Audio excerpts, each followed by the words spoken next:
Welcome back into Studio 5. Right now we're diving into a PG-13 topic for adult ears only. We like to say that to give you advance notice to maybe push pause on the DVR or invite little ears to leave the room. We hear over and over that a healthy sexual relationship is an important part of a healthy marriage. Well, my next guest works with couples who may need a jump start with that aspect of their relationship. Kristen Benyon is a therapist who specializes in women's issues, including intimacy, and she has identified 5 questions that can help jumpstart your sexual desire. Kristen, good to have you. It's good to be here. So before we get into this very personal questionnaire, how do you know if your relationship might need what we're calling a jump start?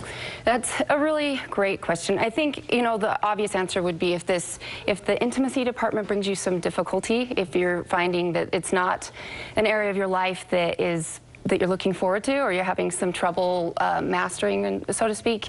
You know, and I know that I'm biased, but I think that this is an area that everyone can benefit at looking at, you know, and so it's just it's a really fun topic when someone starts becoming open to it. Is it fair to say then this questionnaire might apply to women who would say, look, I know sex is an important part of a healthy marriage, it's just not a priority in my marriage? Does that fit the bill? Absolutely, absolutely. I think majority of women that I talk to, they say I intellectually get that it's important, and I know that it should be in my marriage, but the follow-through is really difficult for them. You know, actually placing it as a priority, they face some roadblocks. And so a lot of times we'll just talk about those roadblocks and why they're there, and taking it out of being okay up here to actually feeling like it's okay in their life. Well, and I think these questions help identify the roadblocks you talked about and help maybe scoot them out of the way so it can be the priority that we say it is.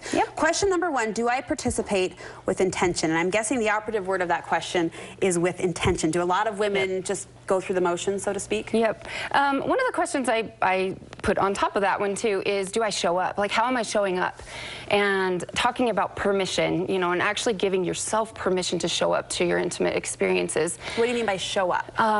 Like actively playing a part in the partnership, you know, and we talk about desire, and we'll follow some of the things in the following questions, but knowing what it is that brings you into the intimate experience and to where you're actually enjoying it and feeling like you're taking place in that partnership. So it's looking at you where you are, not necessarily in relation to your partner, but it starts by asking yourself that first question. Yeah, absolutely. All right, question number 2, do I set the stage? Explain that. Okay, setting the stage is maybe my favorite one because I think that's where we get to talk about all of the fun things. And I've broken it into a weird acronym of FDR, nothing to do with the president, but, you know, identifying favorites, dating, and relationship. And so the favorites are, you know, many women aren't very versed in, unfortunately, in knowing what exactly sets the stage for them, the specific things, the details, lighting, and familiarizing themselves with the 5 senses, you know, certain fabrics or time of day of the week, those types of things. So we'll kind of break down the fun stuff, you know.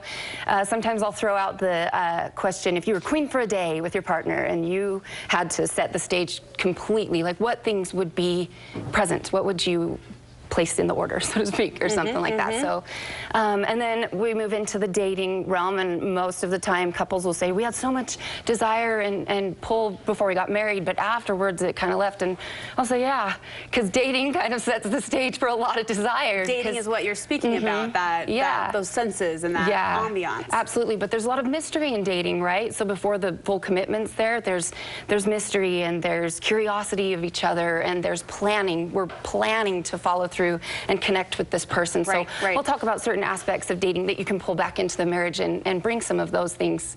It can be really fun. Well said. All right, this next question, there was an R, I'm sorry. Well, just the relationship, just touch base on the relationship and make sure that the friendship is still there and good communication and acceptance of each other's bodies. Just nurturing that relationship on an ongoing basis. All right, the next question gets at the actual experience, and we're treading carefully here just due to the public nature of this conversation. But what do you want women to know about the pleasurable aspect of intimacy?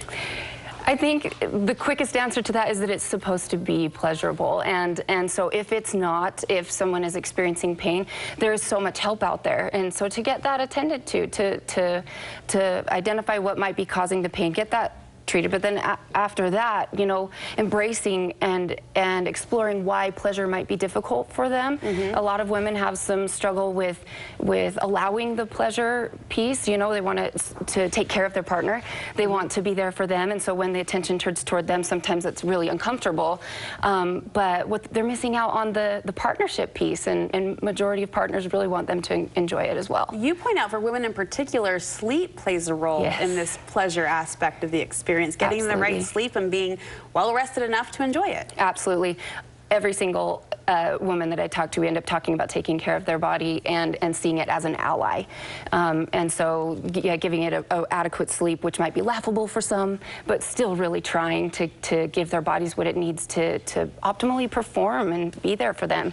We talk about where intimacy falls on the priority list, and for a lot of women that comes down to a crazy busy schedule. Women are on the go, they're caretakers for so many people in their family, and we pride ourselves in being multitaskers. So I imagine this next question is a big one. Do I stay in the moment? Yep, it's huge. My favorite analogy I use with a lot of the women that I work with, it's kind of a hot topic in therapy, you know, is the committee. We've got all these committee members in our heads. We've got, with different intentions, we've got things we got to do tomorrow, and we've got things, you know, that we did yesterday, and what is he thinking right now, and all these different, like, agendas going on. And so a lot of learning how to be mindful and present in the intimate experiences is learning how to catch what you know those committee members are saying, but then also learn how to escort them out and to only bring in the useful, to excuse them from the room and the experience. Finally, you say desire can get a big boost from just recognizing how important intimacy needs to be in our relationship. Absolutely, and I think that recognizing that can invite the permission from yourself to look at what will help me truly be in this partnership, what will truly help me show up and be here.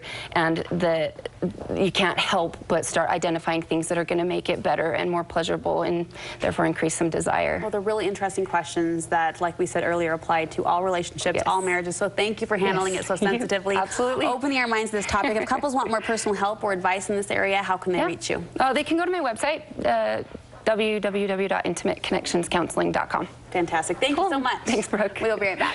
Thanks.